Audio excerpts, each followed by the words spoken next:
السلام علیکم۔ بسم اللہ الرحمن الرحیم۔ آج کا ہمارا موضوع ہے حضرت حمزہ رضی اللہ تعالیٰ عنہ کا کفن۔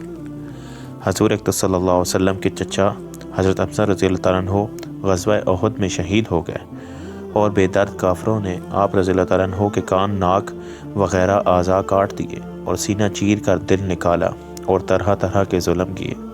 لڑائی کے ختم پر حضور اکرم صلی اللہ علیہ وسلم اور دوسرے صحابہ رضی اللہ عنہم شہیدوں کی لاشیں تلاش فرما کر ان کی تجہیز و تکفین کا انتظام فرما رہے تھے کہ حضرت حمزہ رضی اللہ تعالیٰ عنہ کو اس حالت میں دیکھا۔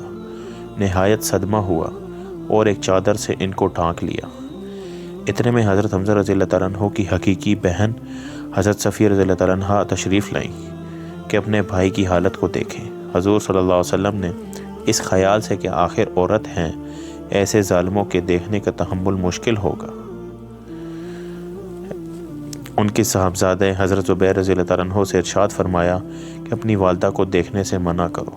انہوں نے والدہ سے عرض کیا کہ حضور صلی اللہ علیہ وسلم نے دیکھنے کو منع فرما دیا۔ انہوں نے کہا کہ میں نے یہ سنا ہے کہ میرے بھائی کے ناک، کان وغیرہ کاٹ دیے گئے۔ اللہ کے راستے میں یہ کون سی بڑی بات ہے، ہم اس پر راضی ہیں۔ میں اللہ سے ثواب کی امید رکھتی ہوں اور انشاءاللہ صبر کروں گی۔ حضرت زبیر رضی اللہ تعالیٰ عنہ نے حضور صلی اللہ علیہ وسلم سے جا کر اس کلام کو ذکر کیا تو حضور صلی اللہ علیہ وسلم نے اس جواب کو سن کر دیکھنے کی اجازت عطا فرما دی۔ آ کر دیکھا، انا للہ پڑھی اور ان کے لیے استغفار اور دعا کی۔ ایک روایت میں ہے کہ غزوہ احد میں جہاں لاشیں رکھی ہوئی تھیں، ایک عورت تیزی سے آ رہی تھی۔ حضور صلی اللہ علیہ وسلم نے فرمایا کہ عورت کو روکو۔ حضرت زبیر رضی اللہ تعالیٰ عنہ کہتے ہیں، میں نے پہچان لیا کہ میری والدہ ہیں۔ میں جلدی سے روکنے کے لیے بڑھا مگر وہ قوی تھی۔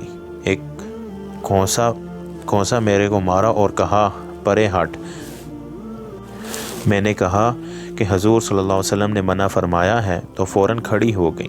اس کے بعد دو کپڑے نکالے اور فرمایا کہ میں اپنے بھائی کے کفن کے لیے لائی تھی کہ میں ان کے انتقال کی خبر سن چکی تھی۔ ان کپڑوں میں ان کو کفن دینا۔ ہم لوگ وہ کپڑے لے کر حضرت حمزہ رضی اللہ تعالیٰ عنہ کو کفنانے لگے کہ برابر میں ایک انصاری شہید پڑے ہوئے تھے جن کا نام حضرت سہیل رضی اللہ تعالیٰ عنہ تھا۔ ان کا بھی کفار نے ایسا ہی حال کر رکھا تھا جیسا کہ حضرت حمزہ رضی اللہ تعالیٰ عنہ کا تھا۔ ہمیں اس بات سے شرم آئی کہ حضرت حمزہ رضی اللہ تعالیٰ عنہ کو 2 کپڑوں میں کفن دیا جائے اور انصاری کے پاس ایک بھی نہ ہو، اس لیے ہم نے دونوں کے لیے ایک ایک کپڑا تجویز کر دیا، مگر ایک کپڑا ان میں بڑا تھا، دوسرا چھوٹا، تو ہم نے قرعہ ڈالا کہ قرعے میں جو کپڑا جن کے حصے میں آئے وہ ان کے کفن میں لگایا جائے۔ قرعے میں ایک بڑا کپڑا حضرت سہیل رضی اللہ تعالیٰ عنہ کے حصے میں آیا اور چھوٹا حضرت حمزہ رضی اللہ تعالیٰ عنہ کے حصے میں آیا، جو ان کے قد سے بھی کم تھا کہ اگر سر کو ڈھانکا جاتا تو پاؤں کھول جاتے اور پاؤں کی طرف کیا جاتا تو سر کھول جاتا۔ حضور اکرم صلی اللہ علیہ وسلم نے ارشاد فرمایا کہ سر کو کپڑے سے ڈھانک دو اور پاؤں پر پتے وغیرہ ڈال دو۔ ابن سعد رضی اللہ تعالیٰ عنہ کی روایت میں ہے کہ حضرت صفیہ رضی اللہ تعالیٰ عنہ جب 2 کپڑے لے کر حضرت حمزہ رضی اللہ تعالیٰ عنہ کی لاش پر پہنچی تو ان کے قریب ہی ایک انصاری اسی حال میں پڑے ہوئے تھے تو ایک ایک کپڑے میں دونوں کو کفن دیا گیا۔ حضرت حمزہ رضی اللہ تعالیٰ عنہ کا کپڑا بڑا تھا۔ یہ روایت مختصر ہے اور خمیس کی روایت مفصل ہے۔ یہ دو جہانوں کے بادشاہ کے چچا کا کفن ہے، وہ بھی اس طرح کہ ایک عورت اپنے بھائی کے لیے 2 کپڑے دیتی ہے۔ اس میں یہ گوارا نہیں کہ دوسرا انصاری بے کفن رہے، ایک ایک کپڑا بانٹ دیا جاتا ہے اور پھر چھوٹا کپڑا اس شخص کے حصے میں آتا ہے جو کئی وجہ سے ترجیح کا استخفاف بھی رکھتا ہے۔ غریب پروری اور مساوات کے دعوے دار اگر اپنے دعووں میں سچے ہیں تو ان پاک ہستیوں کا اتباع کریں جو کہہ کر نہیں بلکہ کر کے دکھلا گئے۔